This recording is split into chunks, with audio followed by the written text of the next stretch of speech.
All right, it's 12:30, so we're gonna get started now. So thank you everyone for joining us for the South Texas Regional Family Medicine Grand Rounds. Next slide, please. Thank you all in advance for muting your microphone once the presentation begins, being attentive to the presenters and engaged in this session, keeping your cameras on when appropriate, registering for CME credit for each session, and completing and submitting a session eval form. Next slide, please. So here's the activity code for today, February 28th. The code for today is 10093238. To get credit via text, just send your email address and then text that number to the 844-502-1338. And make sure you do this before midnight to get your CME credit. So I'll leave this up here for a bit so you can all get your credit.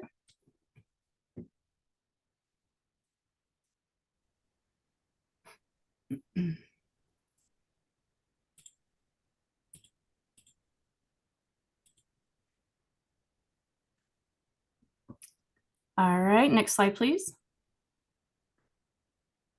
And then this is just information regarding CME transcripts and how to access those. And then this is just a slide regarding the AAFP credit system. And then these are the core competencies that the Grand Rounds addresses. And the conflict of interest statement. So Samantha Baginski has no financial relationships with ineligible companies to disclose. Next slide, please. And Dr. Nader will give us a brief introduction.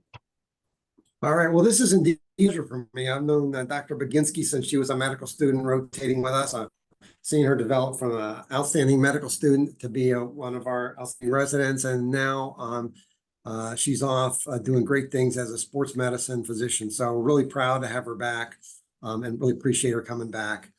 Dr. Baginski was a resident at the UT Health Family and Community Medicine Residency Program and served as a chief resident. She did her fellowship at Christus Health Primary Care Sports Medicine Fellowship in San Antonio. She's now the Associate Program Director for the Christus Health Primary Care Sports Medicine Fellowship, and she enjoys continuing to work with injuries. And I'll turn it over to you, Sam. Thanks for coming.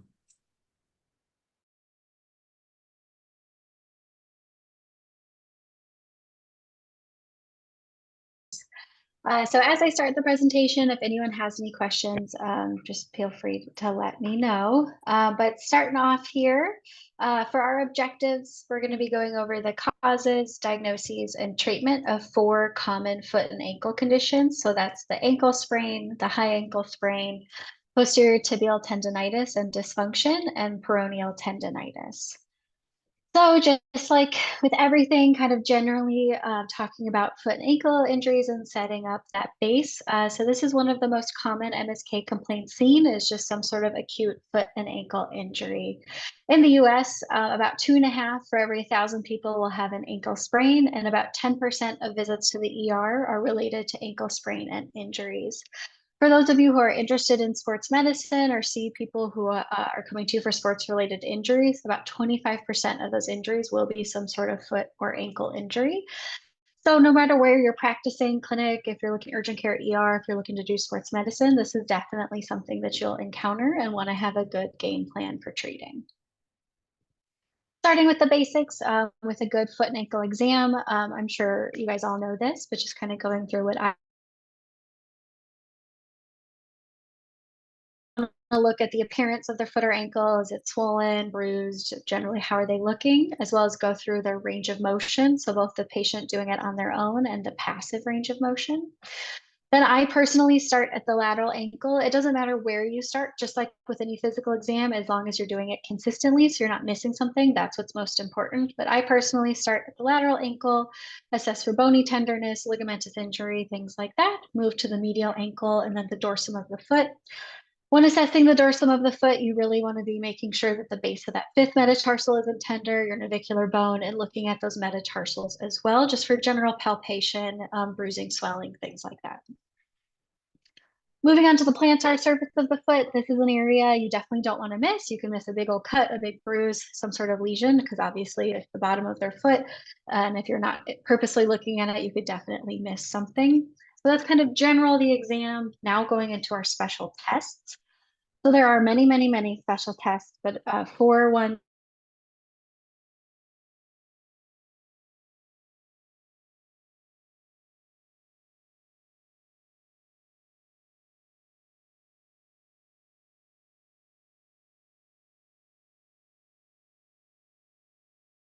hand and pulling forward with the other, and that assesses the laxity of your anterior talofibular ligament and essentially the integrity of it. So that's your calcaneofibular ligament assessment. You can see we're inverting that ankle to assess for that stability. Both of those are something you would use when assessing for an ankle sprain. Another high yield special test is the squeeze test. So this is something that you would keep in mind for high ankle sprains. So that's where you squeeze the patient's tibia and fibula together more proximately, so like mid calf or higher. And if they have pain down at their ankle, that's considered a positive. And then the piano key sign is also a good special test. That's essentially where you roll your fingers along the plantar surface of someone's metatarsal heads, just like you would roll on a keyboard, and assess if they have any pain. That shifts the metatarsals back and forth between one another and can let you know if there's something going on there, like injury, fracture, something like that. Of course, those aren't all of the special tests for your ankle, but those are just some high yield ones that can apply to this lecture. And then finally, looking at this general exam, of course, a really important thing to look at is if the patient is able to stand, and if they can stand on that foot, can they walk on it? So now that we have a good basis for our exam, kind of diving into these 4 issues we're going to talk about, we're going to start with the classic ankle sprain. So this is injury to your lateral ankle ligament complex, which is made up of 3 ligaments. So it's your anterior talofibular ligament, your calcaneofibular ligament, and your posterior talofibular ligament. The job of this complex is to keep your ankle from inverting, which makes sense that when you roll your ankle or invert your ankle, this is the complex that gets injured.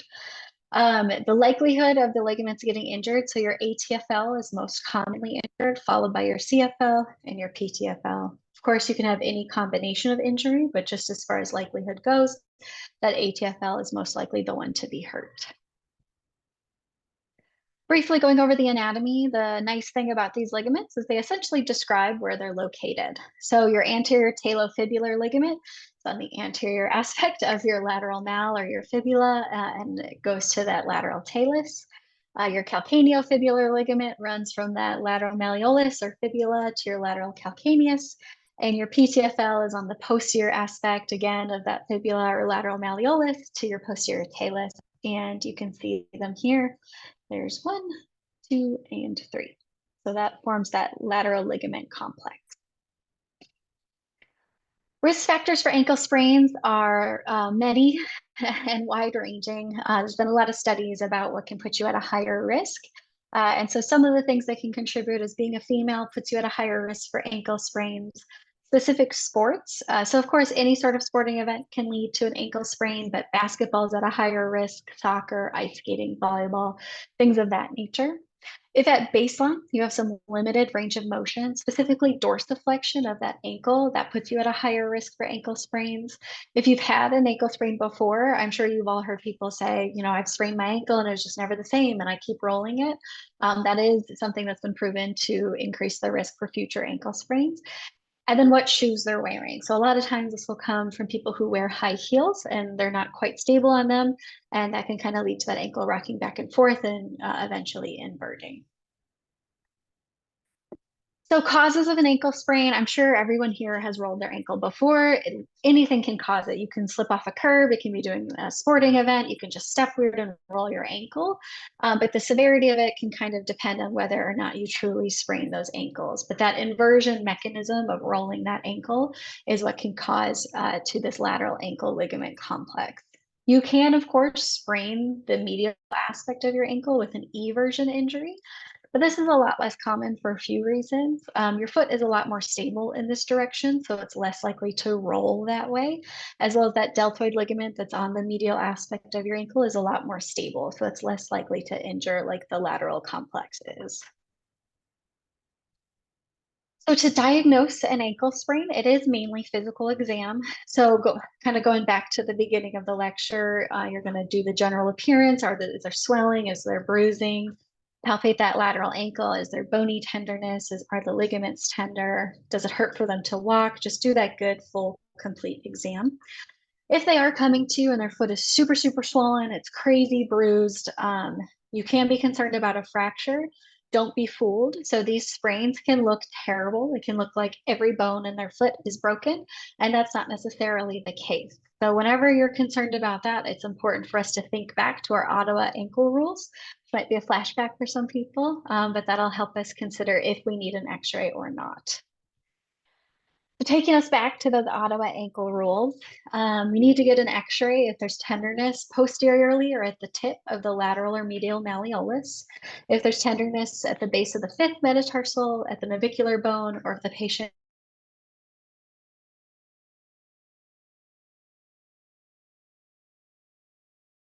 steps, it's important to clarify how many steps were taken. If they meet any of these criteria, you should get either ankle or foot x-rays or both. Being unable to walk for 4 steps would qualify for both ankle and foot x-rays. With these x-rays too, it's extremely important to get them weight bearing. So a lot of times the default with these injuries is for them not to be weight bearing because of course it's very painful. But by having the patient put weight on their foot, it really gives you a lot more information. It lets you see how the joint is articulating. It's putting stress on the ankle. So it's allowing you to assess for the stability. So it's really important. If they're seeing you in clinic and you're ordering the x-rays, I normally like to give the patient a heads up because a lot of times if you don't let them know they go to get the x-rays, then they'll say like, no, I don't want to put weight on it. And you'll end up with non-weight bearing films, which while they're better than nothing, they're not exactly what you want. And so just giving the patient a heads up, like, hey, you are going to have to stand on it, but it's really important. It lets us come up with a better treatment plan, gives us some more accurate data, is an important part of getting these x-rays. So you've done your assessment, you decided, we don't need x-rays, it's an ankle sprain, but what type of ankle sprain is it? So there is grading to this ankle sprain, 1, 2, and 3. 1 is there's no tear to the ligaments. There's just a little bit of pain and swelling. The patient's able to walk just fine. There's just a little bit of discomfort. That would be a grade 1. A grade 2 is probably most commonly in my practice. So there is a partial tear of your ligament. There's not a complete rupture, but it has partially torn, which leads to a lot of bruising, a lot of swelling. The patient might not be able to walk on it, or if they can, it's very painful, and a lot of tenderness in that lateral aspect of the foot. And then finally, a grade 3 is complete tear of that ligament. There is a ton of swelling and bruising. You do that anterior drawer test that we had talked about previously, and there's no end point, which means that there's a lot of laxity in that foot. That ligament isn't stopping you when you kind of pull on that heel, and is letting you know that ankle is not stable, and the patient likely won't be able to bear weight. So those are the 3 grades when you're thinking about ankle sprain. As far as treatment, it does depend on the grade of the sprain. So for that grade 2, that's probably most commonly going to be seeing you, putting them in a cam boot for about 2 weeks is a reasonable treatment. You don't want to have them in a boot for a very long period of time because then you start to battle ankle stiffness, which oftentimes can be more of a bear to overcome than the sprain.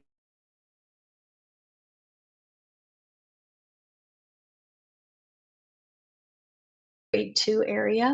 I put them in a cam boot. They can walk on it as tolerated. So sometimes they still need to crutch for a few days and then they can kind of transition to weight bear in the cam boot. They'll come back and see me in 2 weeks and then I'll transition them into a lace-up ankle brace. If you're seeing them and it's the grade 1, they just have a little bit of pain, they can walk on it, it's not too bad, you can start with that lace-up ankle brace just to give them a little bit of support as they're healing. If you're concerned about the stability of this sprain, of course, and you're concerned about a complete rupture, that would be when you would refer for a surgical evaluation. The cool thing, in my opinion, but of course I'm biased, about ankle sprains is there actually is a lot of good data about prevention. So a lot of times you'll see athletes wearing a whole variety of braces and sleeves and what have you to try and prevent injury, but there's not great data on it. For ankle sprains, there is. So whether you wear a lace-up ankle brace, whether the athlete tapes their ankle or the runner, weekend warrior, what have you, it has been shown to help prevent those future ankle sprains.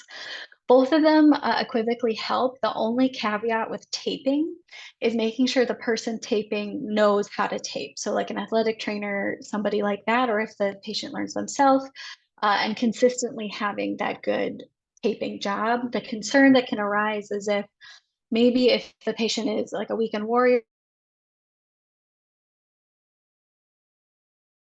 or if it's a middle schooler and they don't regularly have access to an athletic trainer, it might not be the same person taping their ankle. They might not be able to get tape all at the same time.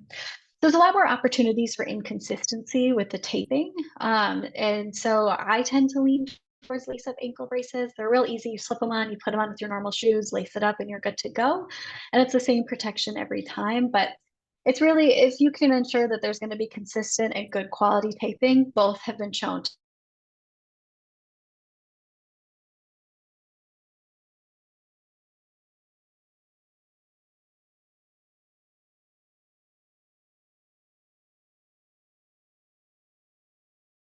associated more with ankle fractures. So you can see about 13% of ankle fractures have an associated high ankle sprain.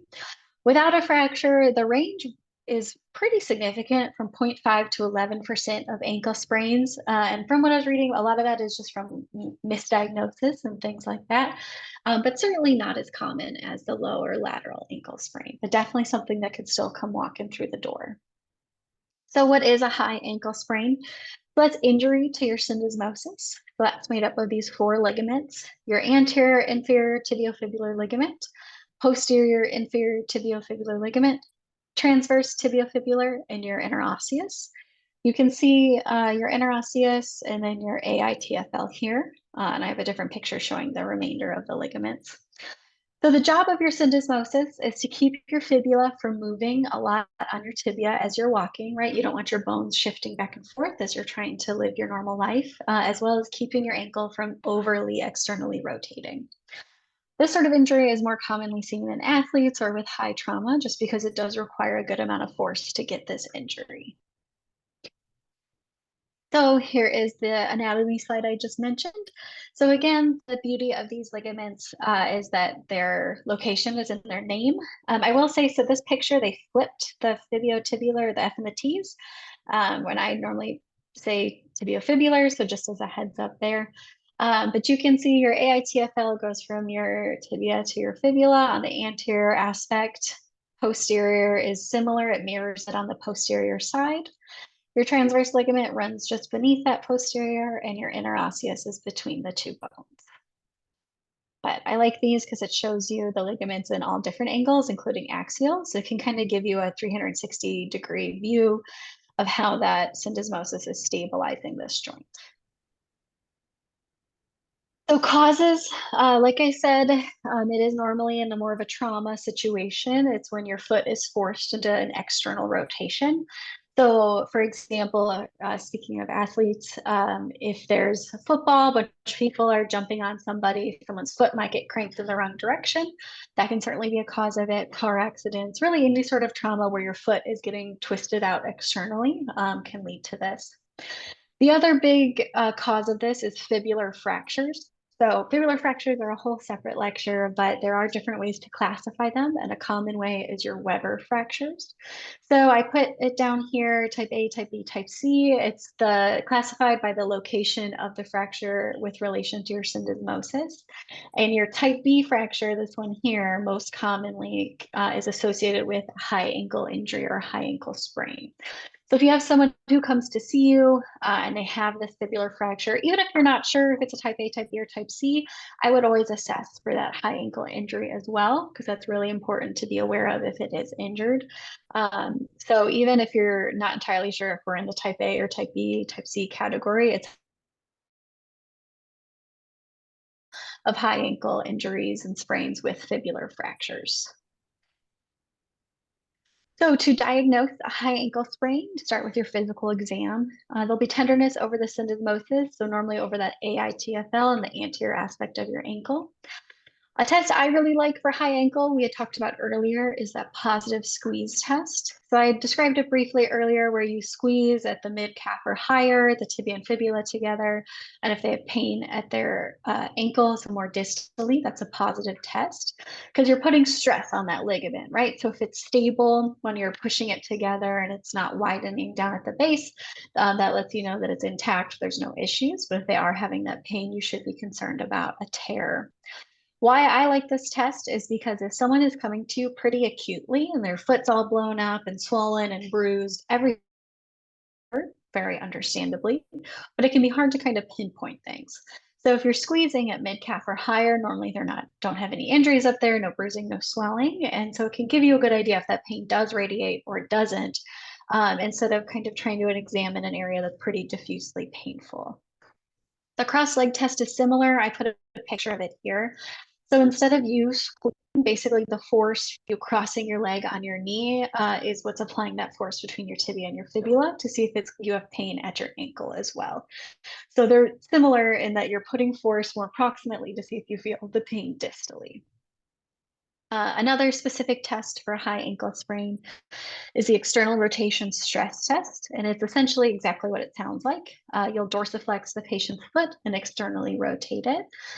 Again, if someone is pretty acutely painful and bruised and swollen, this is going to hurt. You know, even if you have something completely different going on, just manipulating the foot like that can be fairly painful. So sometimes patients are able to localize it and say, you know, no, this is painful just at lateral ankle, or like, yes, this is just painful anteriorly, but more often than not, it just hurts because you're manipulating an acutely injured area. So it's still a good maneuver to do, but I would pair it with the other ones as well as, of course, the clinical picture, just because it definitely can kind of muddy the waters when it's a pretty acute injury.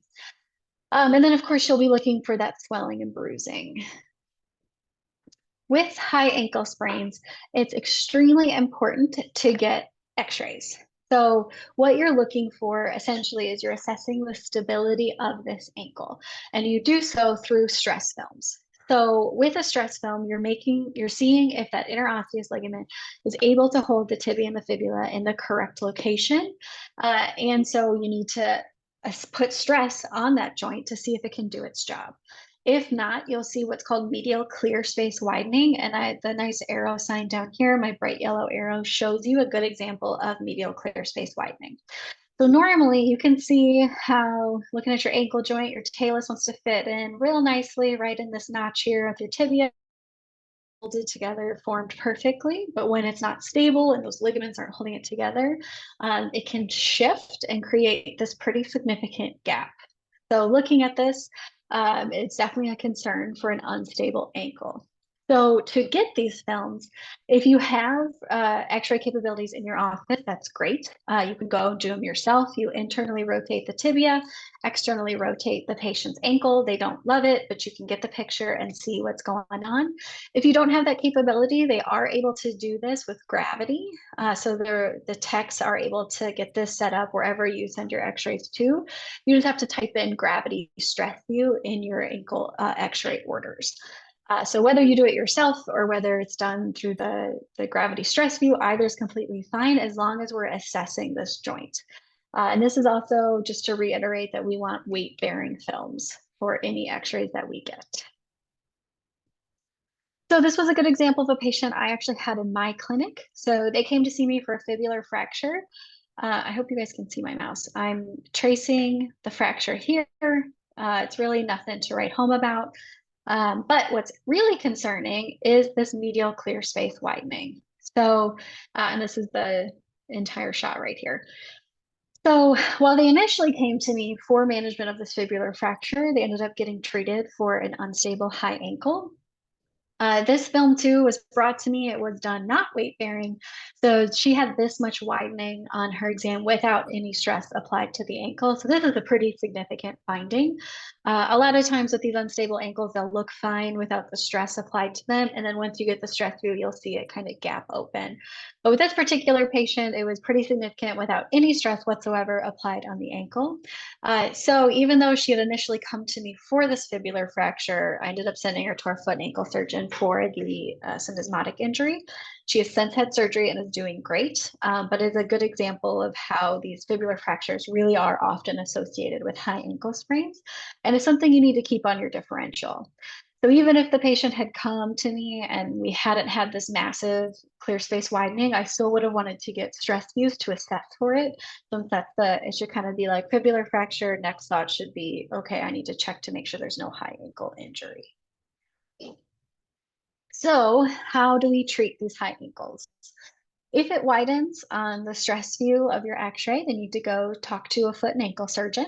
If it doesn't, so if it's a stable high ankle sprain, they can hang out with you and be treated non-operatively. So it's similar to putting them in a cam boot for about 2 to 3 weeks, just like we do with that low ankle sprain, but their overall treatment course will likely be longer. So I normally tell my low or my lateral ankle sprains, we'll probably have you back 2-4 weeks, but my high ankles is more the 4-6 week to be back to full play. Of course, everybody's a little bit different, but it's important to counsel these patients that it will be longer. Ankle sprains are so common and people get so used to kind of the quick recovery from them. It's really important to make sure your patient understands kind of the length of their care and when they should be expected to return to play or activity or normal life. I only keep them in the boot for 2 weeks for the same reason as with the other ankle sprains. I don't want them getting stiff. So I always have them come back at 2 weeks. With high ankle sprains, sometimes I do keep them in for a week longer just to, if they need that additional stability and it's still pretty painful for them to walk on. But I always want to check and see whenever the soonest I can get them out of that boot and get that ankle moving, I do. The other thing I'll do when I have someone in a cam boot, so no matter how long I have them in it for, is I emphasize doing their ankle range of motion on their own. What I tell people, because I think it's easy to remember, is you don't need to sleep in your boot. So when you go to bed, take your boot off and write the alphabet with your ankle. And then when you wake up in the morning, before you put your boot back on, write the alphabet. So that way, at least twice a day, we're getting some good range of motion. Obviously, all the letters in the alphabet are all different directions. So you're getting some good range of motion there and pretty consistent. Even if they forget to do it before bed, then hopefully they did it when they woke up and we're getting some range of motion. But I can't emphasize enough how stiff ankles can get as you immobilize them. And you're really kind of walking this tightrope of wanting to stabilize the ligament and get it healed up, but also not wanting that ankle to really get stiff. Because people, even our younger patients, can get really stiff, and then that can be really troublesome to overcome, let alone our older patients whose joints get stiff a lot quicker. Alrighty, moving right along to peroneal tendonitis. So this is an injury to either your peroneal brevis or longus. So those are the 2 peroneal tendons that run in that sheath together. Most commonly, your brevis is injured. When you have someone who comes to you with some lateral ankle pain, this should be a part of your differential. So of course, ankle sprain will be on that differential, but I would keep this on as well, just because it can seem very similar to an ankle sprain, but obviously is an entirely different condition. Your peroneal tendon works to plantar flex and evert your foot.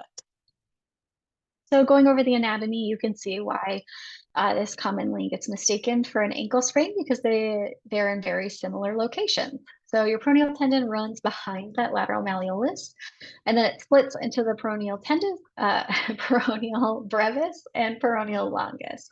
Your brevis attaches to the base of your 5th metatarsal, your longus dives under your foot and attaches to the base of your 1st metatarsal and your medial cuneiform. So you can only see the attachment of the brevis here, and then the longus you see is kind of diving under in this picture. So risk factors for getting this sort of tendinopathy. A big risk factor is any sort of bony abnormality.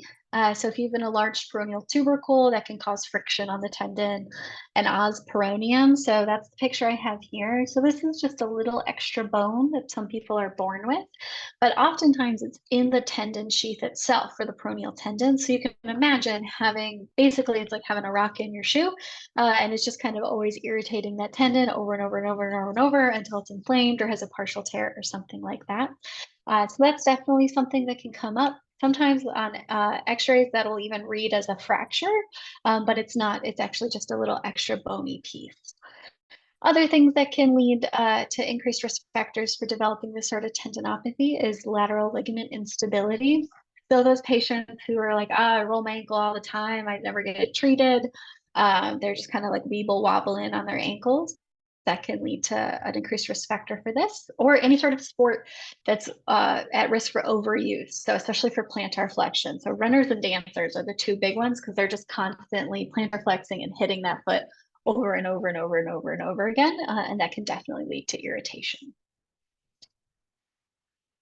So causes of this, we talked about the overuse.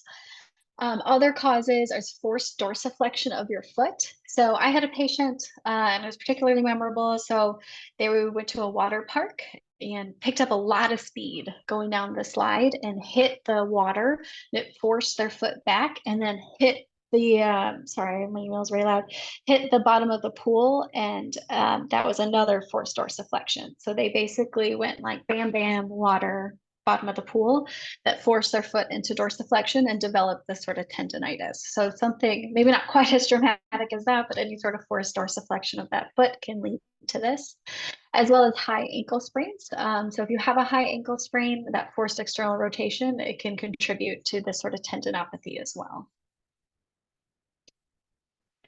To examine a peroneal tendinopathy, so you'll have tenderness along that tendon. So knowing the anatomy is really important, as well as pain with passive dorsiflexion and inversion. So you moving their foot in those directions.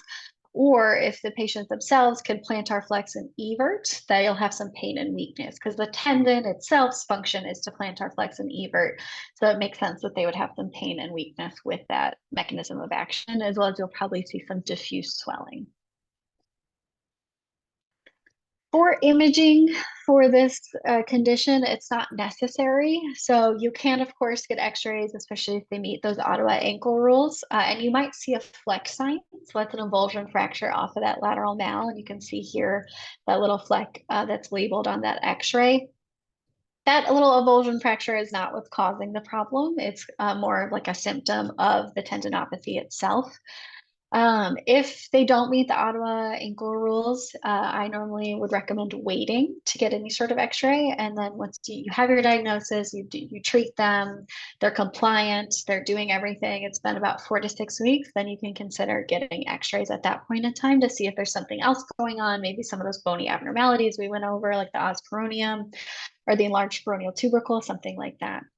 And similar for the MRI, it's certainly helpful and it'll help confirm that diagnosis, but it's not necessary to make the diagnosis. So it's kind of something you can keep in your back pocket for if you hit a plateau with your patient, they're just not getting better and you know that they're being compliant, they're doing what you tell them to do. That's a good way to kind of let you know if we're on the right track or if we need to start addressing other areas of the foot. So treatment for this ranges pretty wildly. So the most extreme treatment for extremely, extremely severe peroneal tendonitis and very acute is immobilization for 6 weeks. I caution against immobilizing someone for this long. You can technically do a short leg cast or a cam boot. I would do a cam boot if you are going to immobilize someone for this long.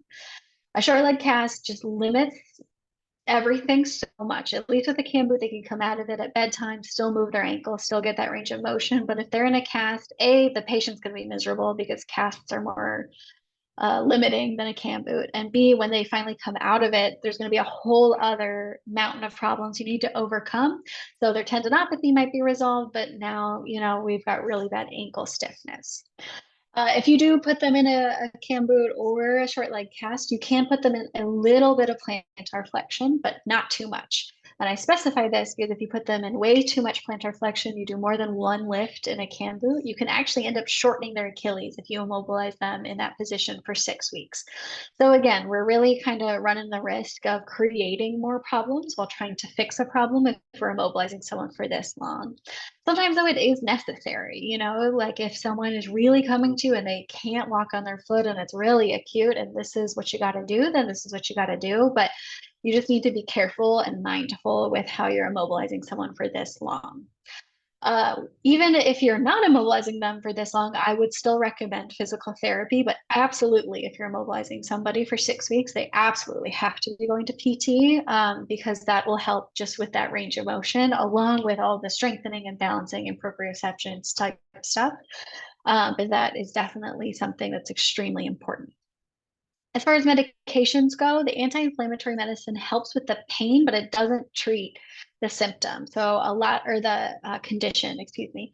So this is inflammation of a tendon, right? But taking a Aleve or ibuprofen, Muscan, whatever, is not going to treat this because we're not treating the cause of the inflammation, if that makes sense. So I normally present it to patients as this will help with your pain. This will make it more comfortable for you to do the range of motion, to work with physical therapy, to do the things that will treat this in the long run. If they are able to walk in a regular shoe, we don't have to immobilize them. You can consider giving them some lateral orthotics or ordering them, what have you, that can kind of help go in their shoe, whatever supportive shoe that they're wearing, and take some pressure off that tendon. Finally, you can always consider ultrasound guided injections to that tendon sheath. If you are going to do that, I would definitely recommend getting an MRI because you want to look if there's any tears in that tendon.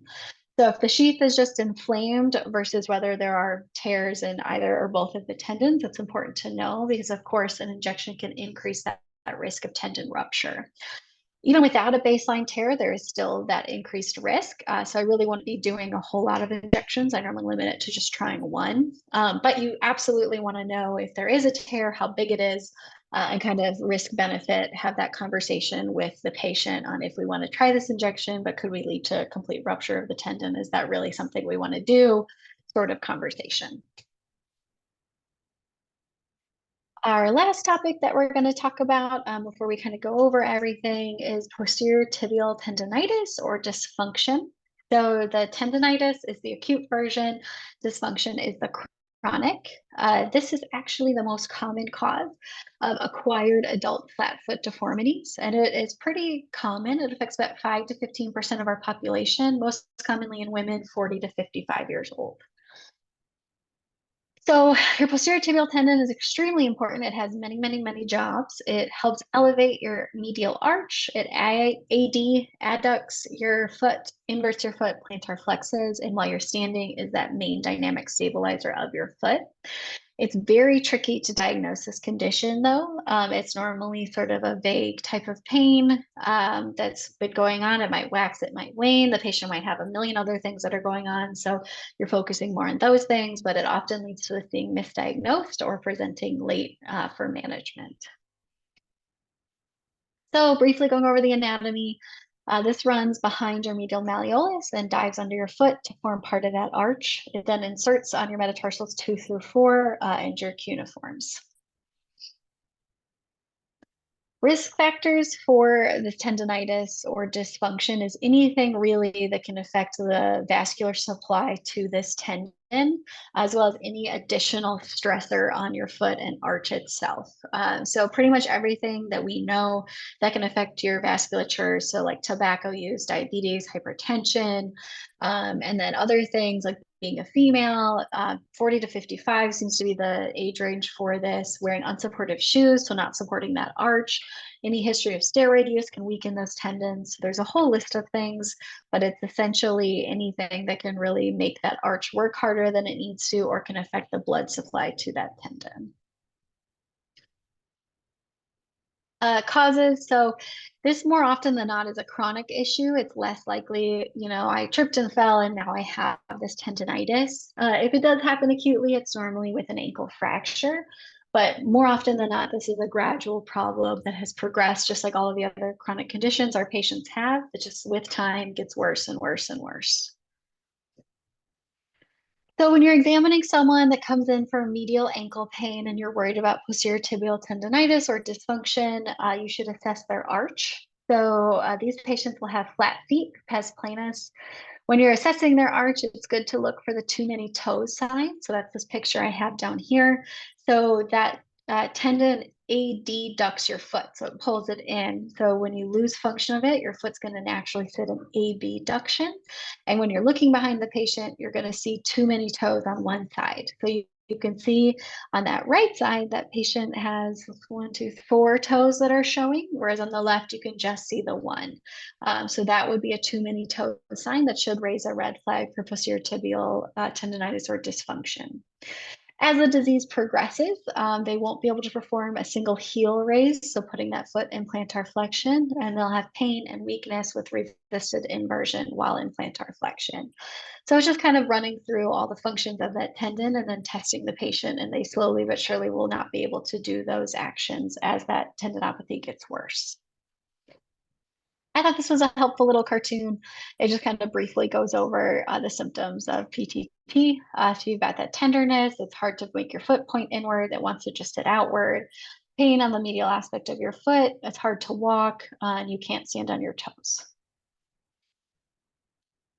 So for imaging, same as with the peroneal tendonitis. So you don't need to get x-rays unless they meet that criteria for the Ottawa ankle rules.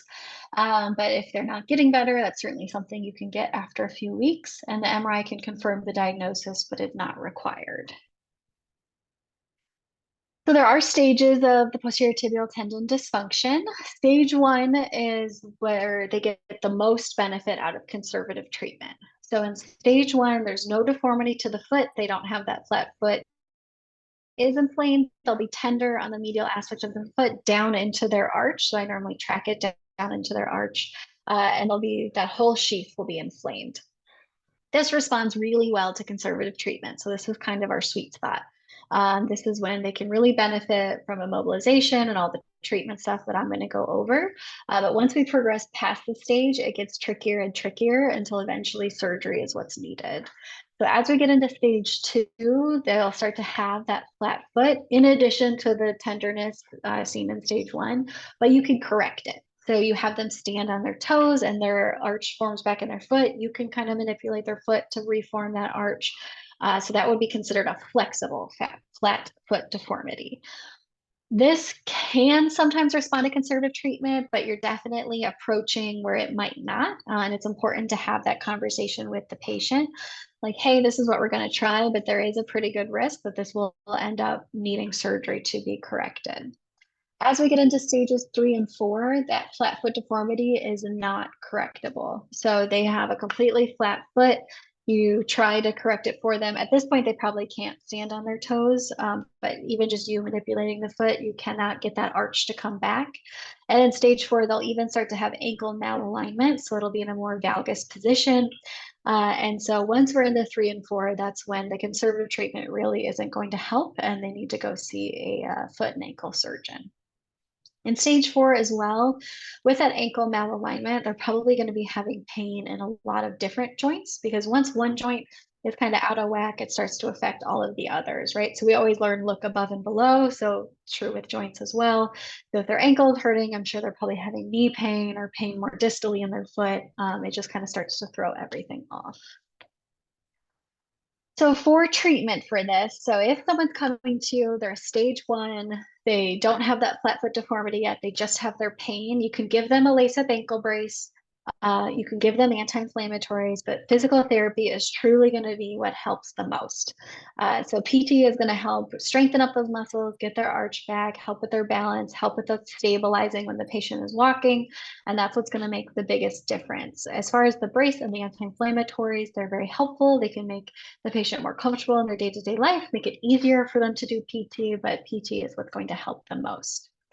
If they're coming to you with those moderate to severe symptoms, so we're talking stages 2, 3, and they're having pain with walking, that's when it's really important to have that conversation with them. Like I mentioned, yes, we can try this conservative treatment. Absolutely. It's like 6 to 8 weeks of keeping them still in a cam boot. So as I've gone over at length, you're really risking a lot of ankle stiffness. You really want them to work on that range of motion.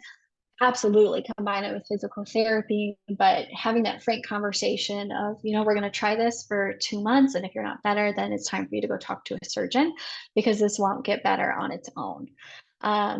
This can be a really tough thing to treat because it is such a chronic condition. We all have aches and pains, and a lot of times people are like, I've just had this foot pain for a while. It's not a big deal. Maybe it's a little bit worse, and then a little bit worse, and a little bit worse.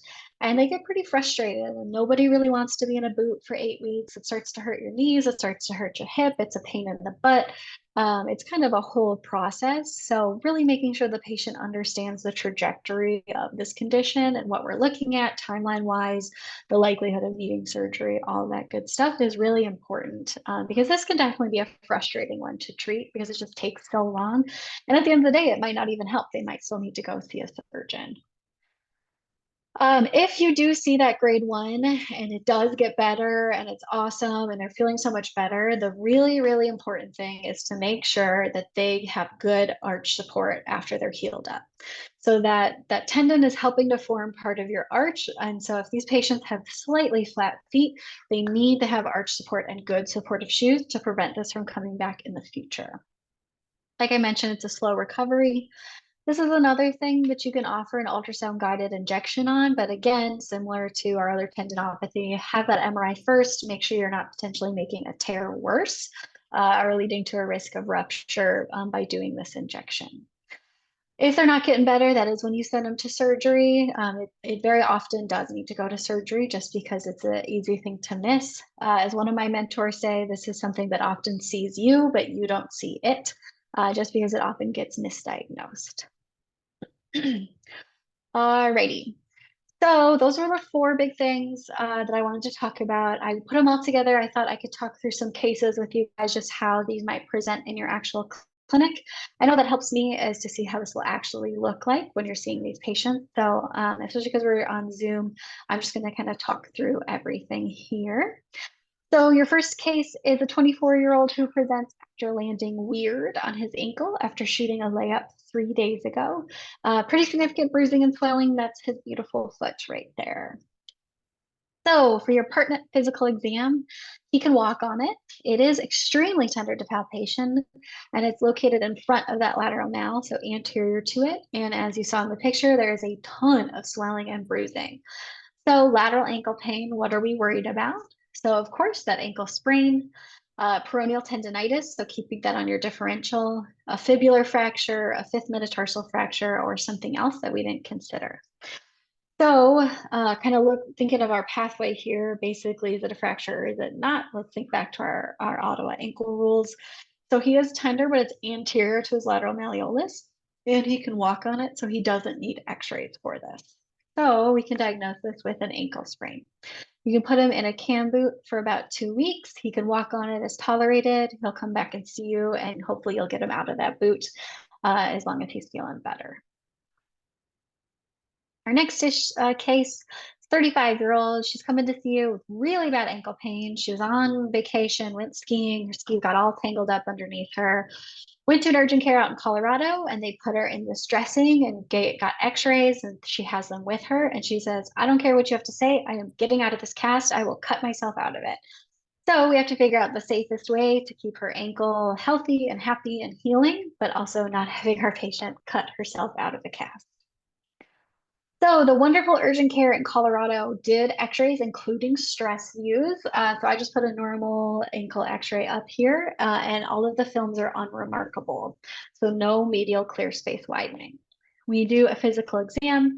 She's got a positive cross leg sign. She won't even let you dorsiflex and externally rotate her foot. You try to move it and that was it. You're not going anywhere near it. And she can't put any pressure on her ankle or foot. She can't walk at all, can't stand, nothing.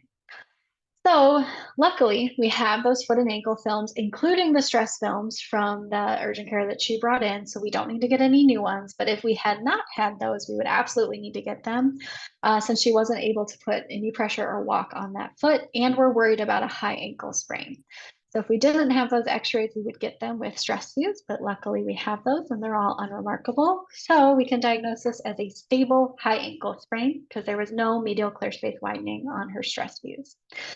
So she doesn't have to cut herself out of her cast. We can do it and safely do it and transition her to a cam boot. She can walk on it as tolerated. Normally, these patients have to use crutches for a few days and then they can slowly start to walk on it. I normally recommend people do that like in their house where there's safe places to sit down if it starts to hurt. And then again, we'll come back in 2 weeks to see if you can transition her out. Our last case is a 45-year-old Complicated past medical history, hypothyroidism, hypertension, diabetes, arthritis, has chronic foot pain, has had this pain on the inside of her foot forever. So risk factors that should be kind of going off in your head for medial foot pain is that she's a female, she's got hypertension, diabetes, and she's in that right age range. This is what her foot looks like. So she has no arch whatsoever. She cannot raise up onto her toes. It's all swollen on the inside of her foot. You try to correct her arch. She can't stand up on those toes, but you try yourself. And it's a rigid flat foot deformity. So this would be posterior tibial tendon dysfunction, likely stage 3 to 4. And at that point, it would be time to send to a foot and ankle specialist to see what they recommend.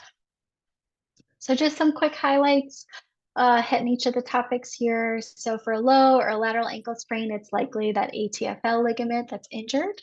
You can put them in a can boot for 2 weeks if it's severe, otherwise just that lace-up ankle brace. For a high ankle sprain, make sure that you're getting stress views and counseling the patient that it'll take longer to heal up than a low ankle sprain.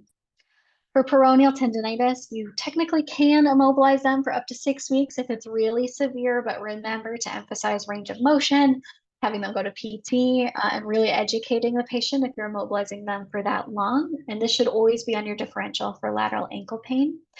And then for posterior tibial tendonitis and dysfunction, again, counseling is extremely important for this condition. Talk to them about improving their risk factors, managing their diabetes, their hypertension, all that good stuff. And if it is something that does get better, making sure that in the long run, they have good arch support to keep this from coming back. This is just a brief overview of some common things that'll probably come into your clinic and hopefully is helpful in diagnosing and treating it. And let me know if you guys have any questions.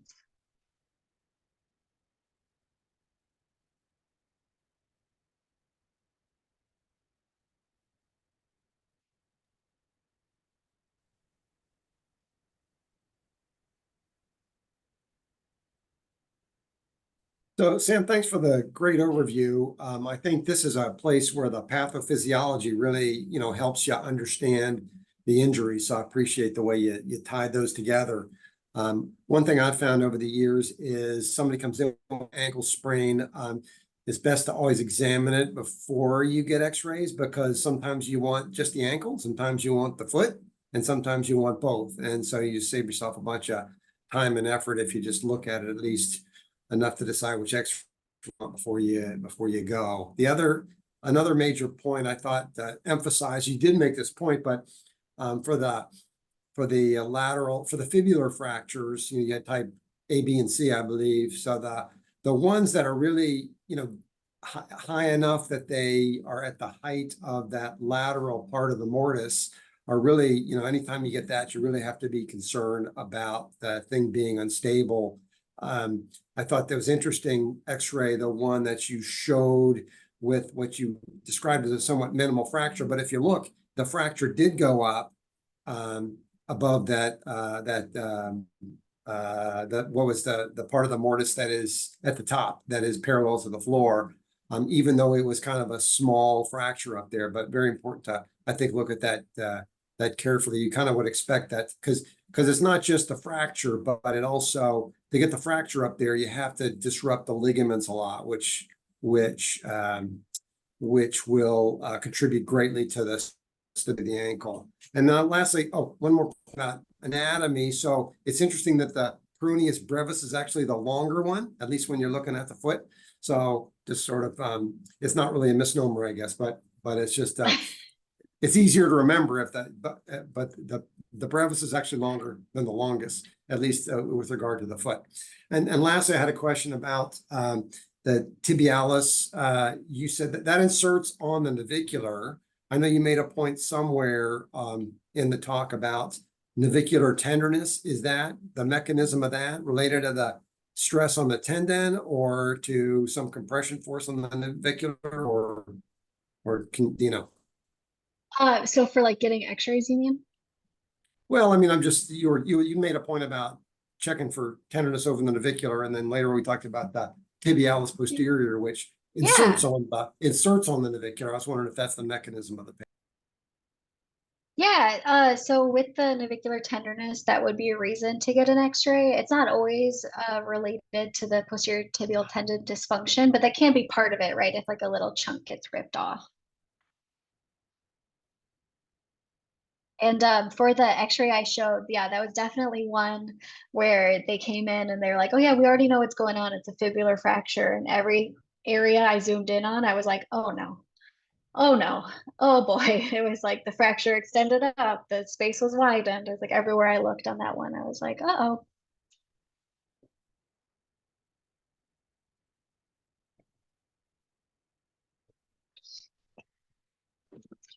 Dr. Baginski, first of all, I hope you can hear me. I am in the car right now. I But thank can. you so much for such an awesome lecture. I had a question about a case that I saw a couple weeks back and didn't really get much closure on. So I guess it's a how would you manage this kind of question. If Okay. you have a kid, like an athlete, like let's say like varsity level high school, who comes in and on plain film you diagnose a Salter Harris 3 and you diagnose on clinical exam a high ankle sprain, how does your management change versus the high ankle sprain management alone? So for the high ankle, you would want to make sure that it's stable. So getting those stress views would be the first thing. If it is, then you can immobilize it. As far as the Salter Harris 3, it just kind of depends on your comfort level with monitoring a fracture that involves a growth plate. Because some Salter Harris 3s heal up fine, some do end up needing to be operative. So that one can be a little bit tricky. But as far as the high ankle, I would make sure that stress films had been done, whether it's yourself or the gravity, just to make sure that that is a stable sprain that can heal up with time. Okay, and the as far as like the timeline of immobilization goes, would you expect them both to kind of, I don't know how to say this, like heal together and hopefully just have a good end result? The high ankle should heal, if it's stable, should heal up before the fracture does. Okay. So the fracture is, I normally tell people on average heals in about 6 weeks. Of course, everyone's a little bit different, and your high ankle, like if it was just a high ankle, you would want to get them out of Mm-hmm. immobilization after like 2 to 3 weeks. So that would definitely be one where if you're fully immobilizing the foot for the fracture, that they're coming out, working on the range of motion, all that good stuff as that fracture's healing and the sprain is already doing better. Okay, like you mentioned, to make sure you don't have any of the complications of prolonged immobilization. Yeah, even Got in it. high schoolers, I mean, it's not as bad in high schoolers, but they definitely can get stiff, and it hurts when your ankle's stiff. So then they don't want to walk on Mhm. it, and then it gets more stiff, and then you kind of end up in that cycle. I see. Awesome. Thank you. That helps. Yeah.